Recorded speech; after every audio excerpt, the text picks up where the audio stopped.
can they put a website together and technically push the buttons to create a website? Like, absolutely, they can. Is it going to be a strategic website that's going to actually help you to convert more sales? Maybe it will be, and maybe it won't. You are listening to Amplify Your Success Podcast, episode 342. And today you're going to discover the factors that will turn that website of yours into an ongoing client converting system. You ready for this? Let's get started. Welcome to the Amplify Your Success Podcast. Get ready to ramp up your revenue, amplify your impact, and make your mark in the world. This is the show for experts, thought leaders, and service professionals who want to shatter their limits and achieve that next level. You're going to find out from other experts and influencers how they made it. Now, let's get amplified.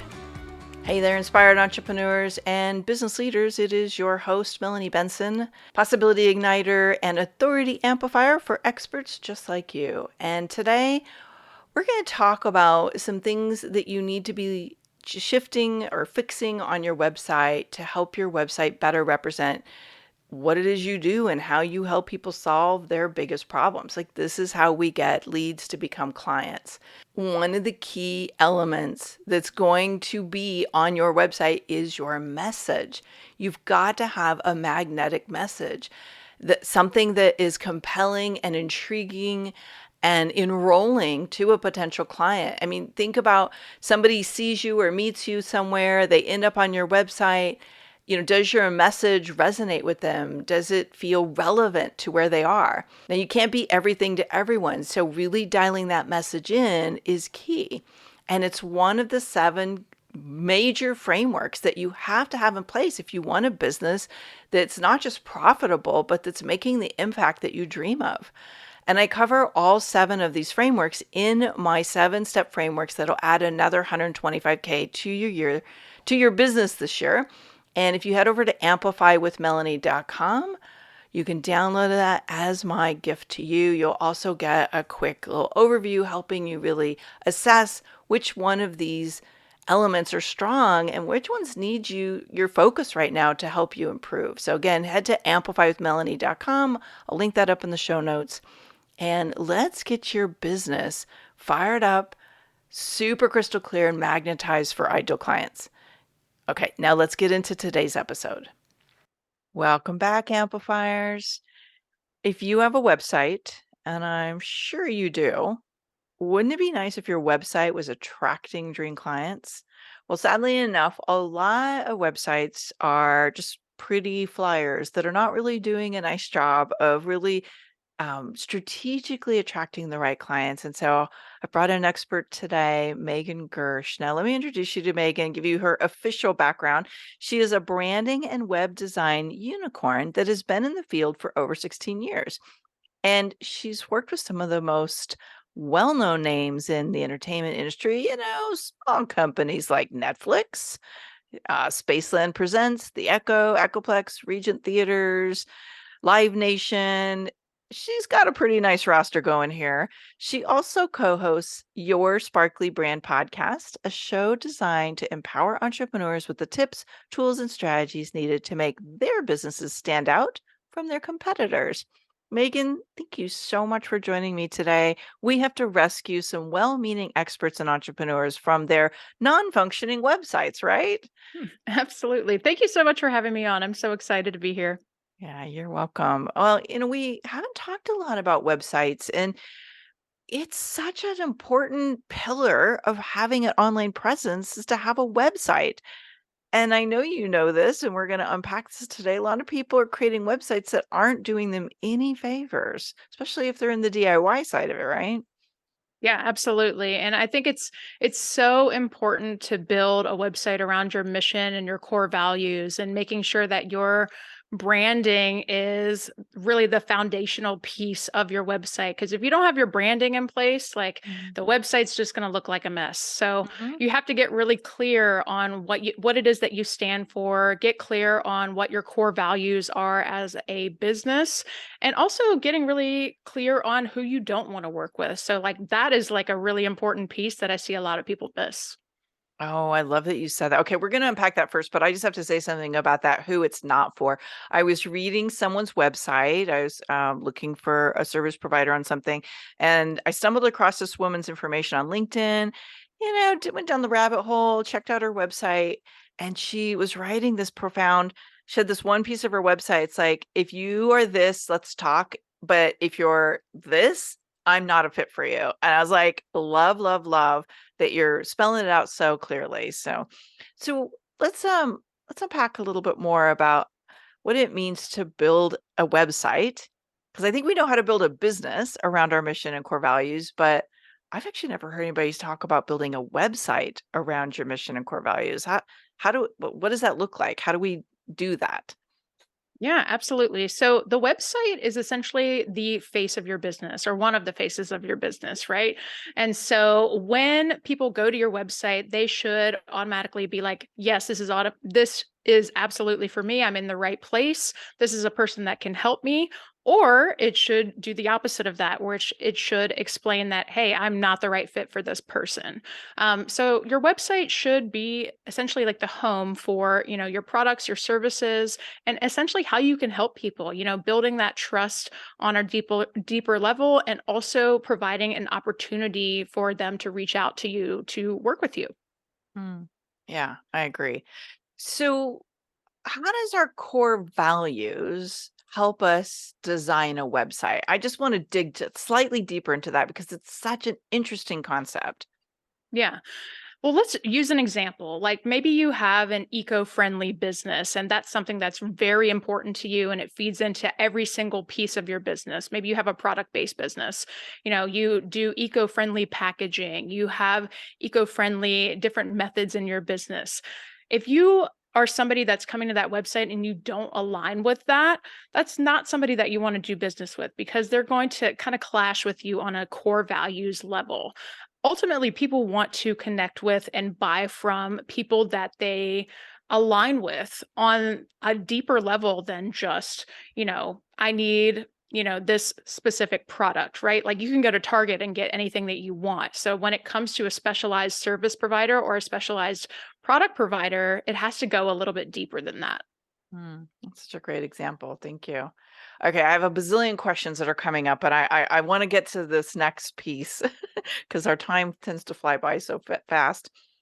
Um, I want to understand, when we've designed a website around our mission and our core values, and we've really strategically designed it to attract new clients. Like, are there a couple of key factors besides what we just talked about that are important to integrate into that website presence?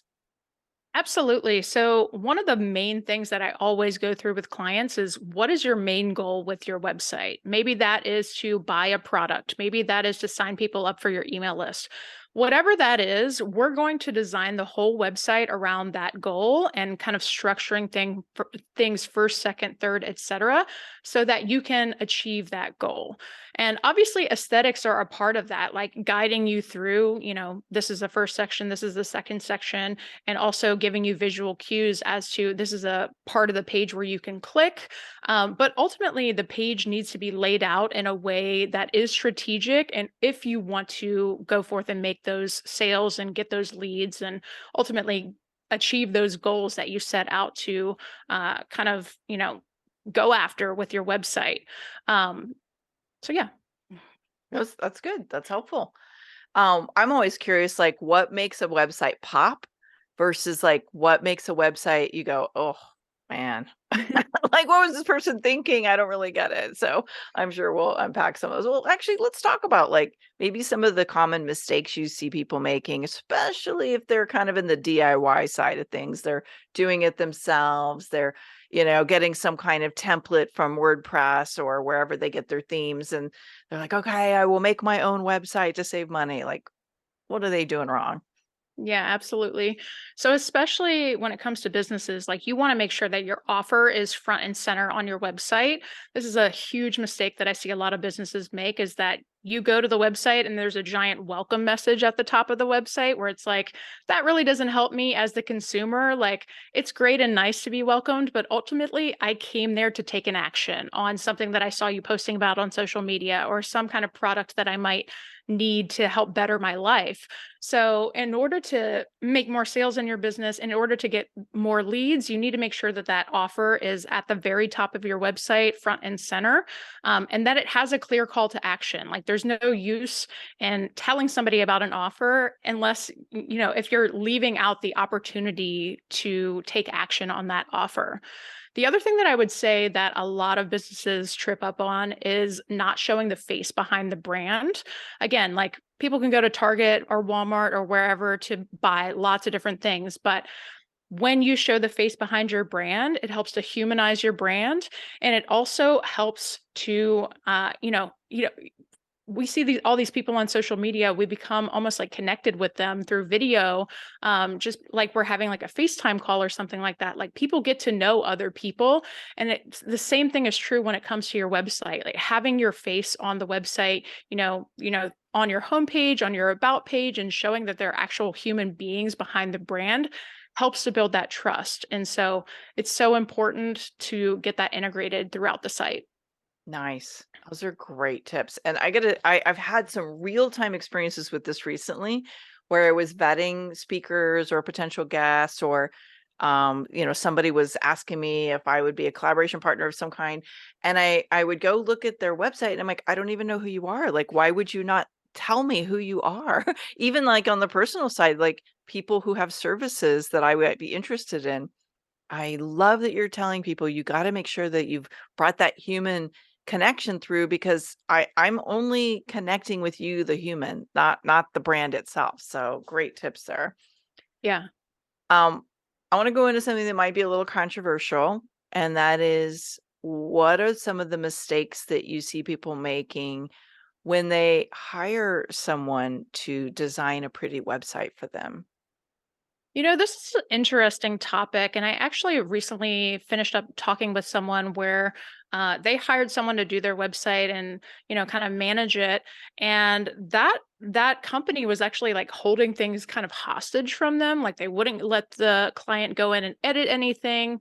The client couldn't do anything on their own, like with their own website. And so that was like, if that's going on, that's definitely like kind of a red flag. The other thing that's kind of coming to mind is that, obviously there's a lot of lower priced service providers on like sites like Fiverr and Upwork and stuff like that, where can they put a website together and technically push the buttons to create a website? Like, absolutely they can. Is it going to be a strategic website that's going to actually help you to convert more sales? Maybe it will be, and maybe it won't be. It's just kind of the luck of the draw, and it depends on what their background is. So those are the two things that are kind of coming to mind with that.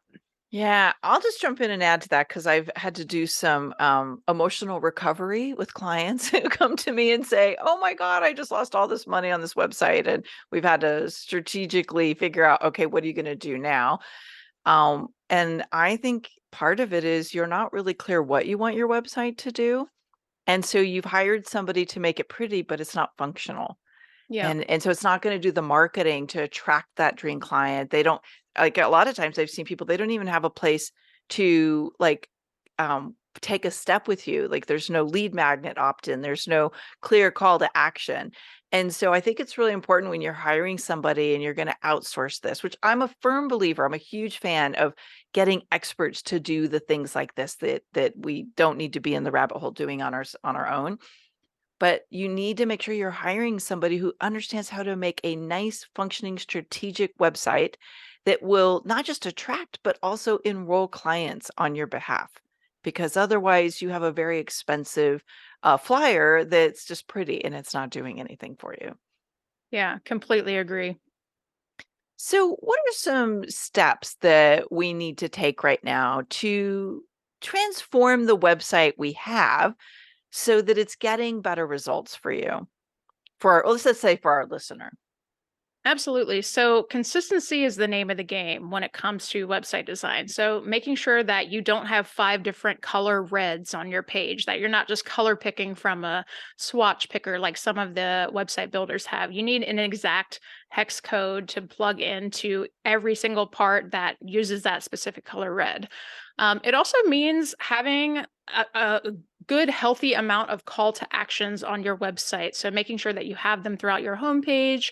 I also recommend having them at the bottom of most of your pages that aren't your contact page. So, like, at the bottom of your work page, the bottom of your services page, you have a call to action there at the bottom. Also, making sure that you have testimonials and reviews. So, this is something that helps to build trust with the people that are coming to your website. It shows that you've worked with clients before and that you can get results.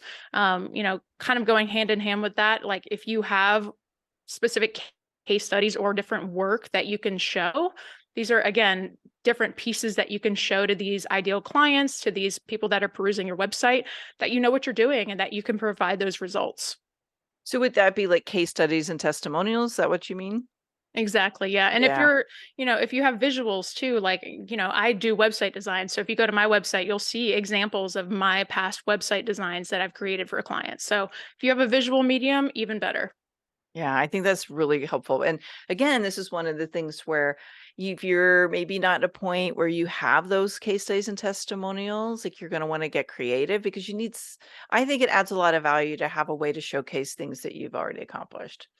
Okay. Absolutely. So I got a funny question for you. And because you're a strategic web designer, I'm very curious to hear what you say to this. How important is the colors you pick and the fonts you pick in designing an attractive website for your dream clients? It's extremely important. I would say it's of paramount importance, just because this goes back to creating a strategic brand as well.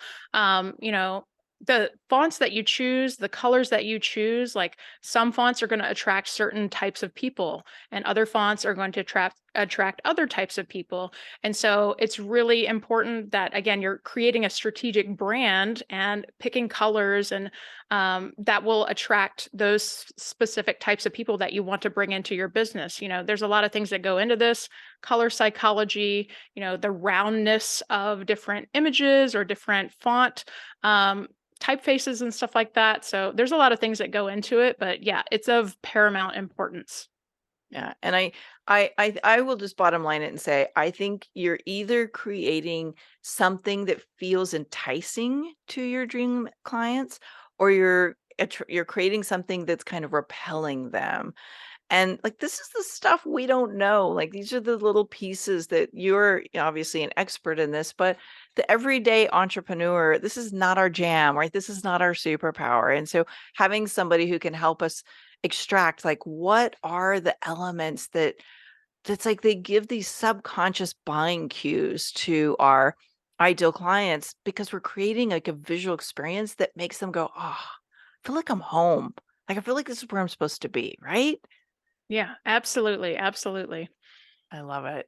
Okay, so I know we're getting some of our amplified community really like thinking to themselves like, "Oh my gosh, what kind of website do I have? Do I need to fix my website?" So do you have some kind of resource or a place where we could send our audience today to learn more about how you help people build these really strategic websites? Absolutely. So I have a free website checklist that you can download. You can grab it at megangersch.com/resources, and that is spelled MEGANGERSCH. Perfect. Thank you so much. And we'll link that up for you all in the show notes. Whether you have like a really expensive, gorgeous website or you have one that you did yourself, I think it'd be worth going through the checklist and just evaluate where you're at. I find that most of the time there are a few things we can learn from the experts that'll optimize our brand presence online that'll give us that little extra um like momentum that we're looking for.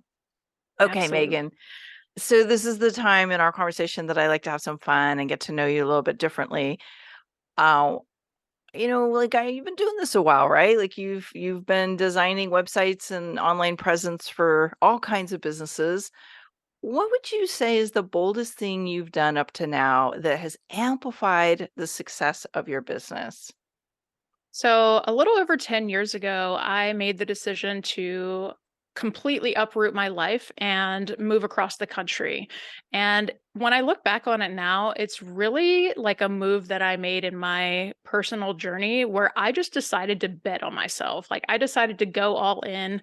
And I think that that really helped to kickstart that momentum. And I didn't even have my business at that time. Like, I'd always freelanced on and off my entire career, but like, it really instilled in me that betting on myself was something where I could get a good result out of it. I could get good out of just taking that chance.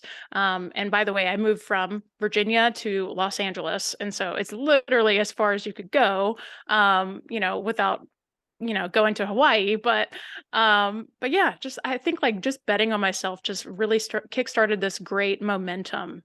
Hmm. Well, when you bet on yourself like that, there's some energy that gets created where you're like, okay, now I got to follow through with action. I got to be willing Mhm. to do the things that make this a successful decision, right? So my guess is it also acted a bit like a catalyst for you. Absolutely, it did. I love that. That's such a great example. And I didn't realize you were almost my neighbor here in LA. So how fun is that? Yeah, that's awesome. What is one thing you wish you would have done sooner because now you know how much it positively impacted results in your business? Without a shot of a doubt, taking social media seriously. Um, it took me a long time. It's funny because like I've always been in marketing. Like I've always been in marketing and so I've always been around it. But when it came to starting my own business and kind of getting my own thing going, it just felt so overwhelming to have to start from 0. And so when I did that, it just like kind of plugged things in here and there, but when I really started to take social media seriously, things really shifted in my business. I started to get the visibility that I was looking for. I started attracting my dream clients. I started getting on video and sharing my story, and that is just so powerful when it comes to connecting with other people. And like I've now had clients like all across the United States and even international as well. So it's really been a game changer for my business. I love that you shared social media. I don't think anybody's shared that yet because I've been kind of going back and taking a poll like what are some common ground of things that people wish they would have done sooner. And like I just want to unpack this slightly more because it's such a great example. What specific, like is there one specific thing you did on social that really moved the needle, or maybe it was just being there. I don't know. Yeah, yeah, definitely. So, for me, it was definitely getting on TikTok, Aha, and okay. and creating video content. I had this mentor when I had first kind of jumped off into the entrepreneurship world on my own, and he had just started doing these very consistent, like Facebook Live sessions, and I like really got a lot of inspiration from that. And I was like, I think I want to do this video thing. I want to try it. Like I know that it can build that trust all the much faster than just putting up like a graphic post. And so I started trying it and I was terrible at first as you are at a lot of, new things that you try and but I just kept trying and I kept trying and then I got on TikTok and a few months later I had my first viral video and it's just been crazy ever since. I love it. I was wondering because short videos are really powerful. And, a lot of people are not on TikTok yet because they're like, oh, one more thing. But I'm finding TikTok to be really an amplifier. So I love that you shared that. Thank you. Yeah. All right. Well, this has been really intriguing. And I'm left with really this deep desire to go look at, like, okay, so what kind of experience are we creating on my website? And so now I'm inspired to go really evaluate where we're at and what we're doing and seeing. Are we aligned with our mission and our core values and our website? And I hope you are too. Make sure you go grab Megan's checklist. We'll link that up on the show notes for you. And here's to having a web presence that's attracting all of the dream clients you want and more. Thank you for being here today, Megan. Thank you so much for having me. This is a blast. Thanks for tuning in today, Amplifier. Be sure to join us right now in the Amplify Your Authority community at authorityamplifiers.com, and I'll share my 7 proven tips to be a highly paid expert that stands out in a crowded market. Plus, we're going to keep this conversation going, and I want to hear from you how you're going to amplify your authority and make a greater impact. Before you go, please take a minute to give our show and our guests some love over on your favorite podcasting platform. Subscribe, rate, and review. Leave your full name, and I'll spotlight you and your authority on social media.